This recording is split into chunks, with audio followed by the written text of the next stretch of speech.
안녕하세요. 이하유의 부동산 정보입니다. 대장 홍대선 환경영향평가가 나왔고요. 대장 홍대선에 대해서 여러분들에게 소식을 좀 전해드립니다. 대장 홍대선은 가양대교 한강을 통과해야 되는 노선이기 때문에 공사에 난 구간은 한강 가양대교 구간에 이 해저터널을 뚫는 작업일 것 같고요.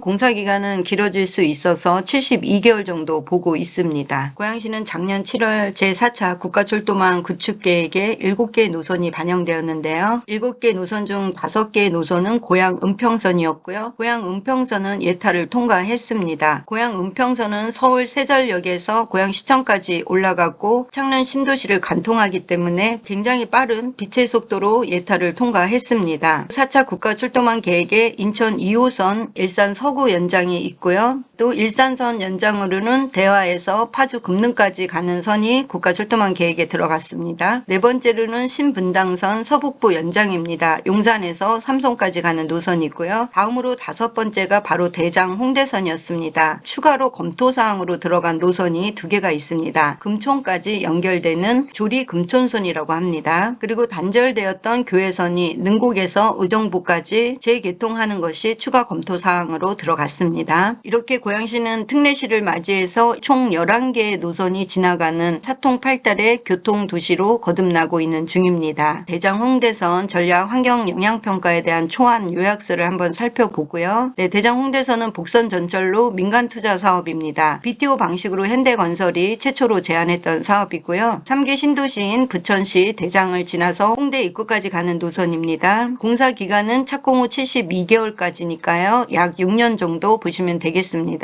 사업의 규모를 보면 복선 전철이고요. 열차는 총 4량으로 하루 12편 편성이 됩니다. 노선의 속도를 보시면 100km인데요. 시간당 100km니까 60분에 100km를 간다. 이렇게 생각하시면 되겠습니다. 정거장은 11개소이고 일반 정거장 7개, 환승이 4개소입니다. 11개소의 정거장을 한번 살펴보도록 하겠습니다. 부천 대장을 통해서 홍대 입구까지 10개의 정거장입니다. 환경영향평가에 보시면 정거장은 11개소로 나왔습니다. 추가 하나는 덕은역이 될 것으로 보는 거고요. 환경영향평가 초안인데요. 부천 대장지구에서 출발해서 한강을 건너오는 노선입니다. 이곳이 고양 도시개발구역인데요. 2개의 노선으로 되어 있습니다. 그래서 빨간색 표시가 대안 1이고요. 파란색 표시가 대안입니다. 여기서 대안 1과 2의 차이는 이 빨간색 노선 대안 1은 이 덕은지구 주거지역 안을 침범하지 않고 가양대로 이 하류 부분으로 지나가는 노선이 대안 1입니다. 그리고 파란색 부분은요. 덕은지구 안으로 들어가는 노선입니다. 그래서 지금 덕은지구 지도를 좀 돌려보았습니다. 가양역을 지나서 덕은지구를 통해서 이 상암 월드컵 사거리를 찍고 DMC 찍고 홍대로 가는 노선이라고 보시면 되는데요. 어쨌든 환경영향평가 초안으로는 이 파란색 부분이 아니고 빨간색 라인 대안 1이 채택이 되었고요. 그렇게 되면 가양대교를 건너기 전에 이 부분에 가양대로가 있는데요. 가양대교 하류 쪽으로 지하철이 나올 확률이 매우 커 보입니다.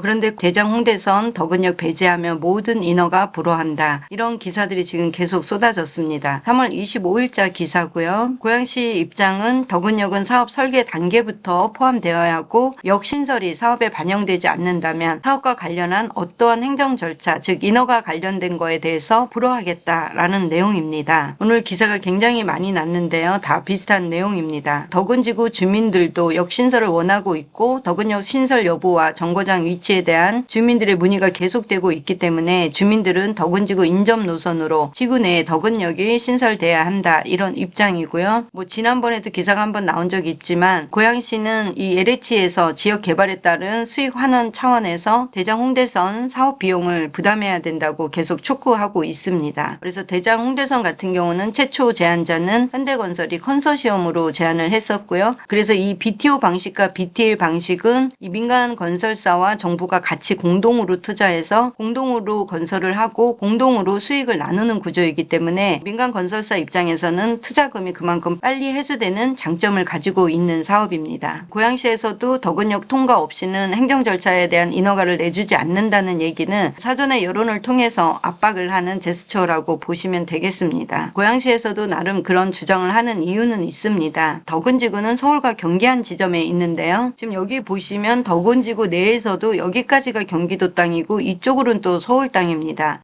대장 홍대선은 가양대교 하부에 한강 해저터널을 통해서 이 덕은지구로 나와야 되는데요. 지금 가양대로 상부에는 이 토지이용계획원에 보면 이 빨간 라인이 가양대로로 진출입하는 이 램프를 공사하는 구간입니다. 그래서 여기가 구룡사거리이고요. 구룡사거리에서 지금은 좌회전해서 이렇게 올라와서 여기로 들어오는 거리를 올림픽대로 타고 가양대로로 오시면 여기서 유턴해서 덕은지구로 진입이 가능하게 하는 거고요. 또 나가실 때도 이 램프를 통해서 바로 가양대교 진입해서 올림픽대로로 나가실 수 있는 노선들입니다. 그런데 지금 가장 중요한 것은 역의 위치인데요. 역사 위치는 실시 설계 때 반영이 되기 때문에 지금 시점이 가장 중요한 시점이라고 볼 수 있겠습니다. 그래서 여기 이쯤에 들어올지 이쪽으로 나갈지는 아직 알 수가 없습니다. 우리가 지금 환경 영향평가 받고 있는 이 빨간 노선을 자세히 보시면요. 가양대교 건너와서 이 노선이 바로 가양대로 입니다. 제가 고양시 경계를 그어드리자면 지금 이 라인을 따라서 이렇게가 다 고양시 경계선이 되겠습니다.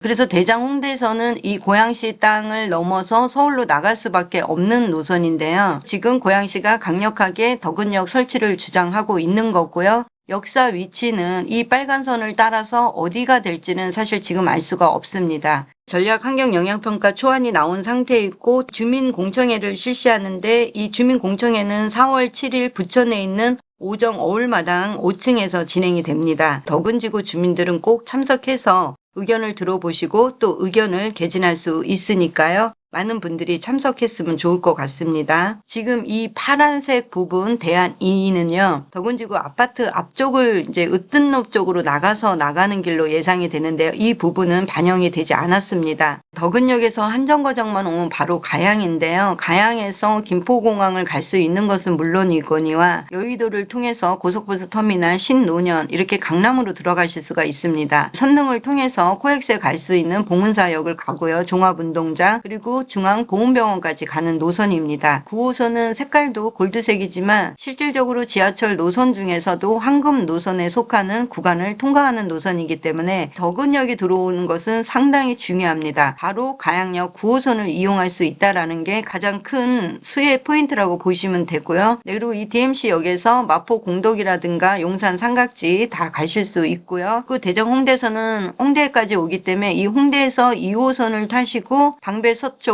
교대 강남 선릉 삼성까지 다 가실 수가 있습니다. 그래서 덕은역이 하나 생김으로 인해서 강남까지의 접근성이 어마무시하게 좋아지기 때문에 이 덕은역을 꼭 유치를 해야 됩니다. 네, 이 대곡소사선도 민간 BTO 방식으로 했는데 총 투자비는 1조 5,767억 원이었습니다. 그런데 대장 홍대선은 지금 2조가 드는 노선입니다. 자, 그러면 대장 홍대선 향후 추진 계획 한번 보겠습니다. 현재 대장 홍대선은 이 과정을 진행 중에 있다고 보시면 되고요. 그리고 정부는 올해 상반기 안에 제3자 제안 공고를 할 예정입니다. 그래서 건설사들이 여러 가지 제안을 합니다. 현대건설이 최초로 제안한 것은 BTO, BTL 방식으로 최초로 제안을 했고요. 다른 건설사들이 여기에 또 추가로 들어올 수가 있습니다. 그러면 다른 건설사들 포함해서 우협을 정하는데요. 우선 협상 대상자를 정하는데 1개월 정도 걸립니다. 그러면 여기까지 시기를 2022년 올해 한 7월에서 8월까지의 기간이라고 보시면 되고요. 이 과정이 끝나면 이제 실시 협약을 하는데 이 과정이 사실은 굉장히 지난한 과정을 밟게 되는데요. 협상 시행에 관련해서 어떻게 할 것이냐,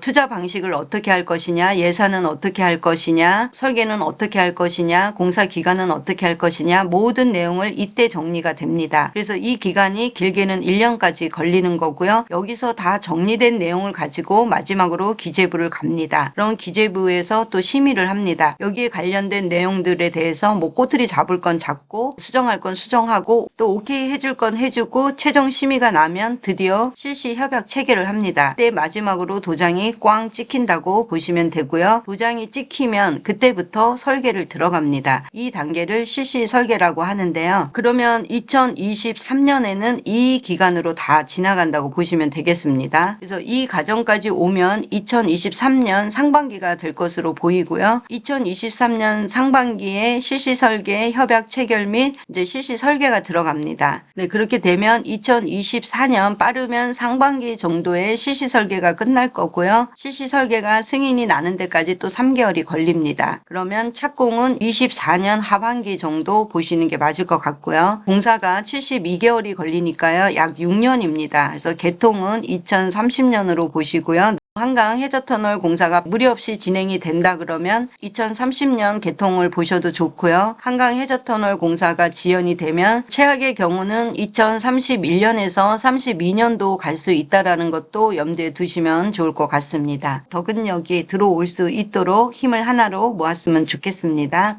시청해 주셔서 감사합니다. 다음에 또 만나요.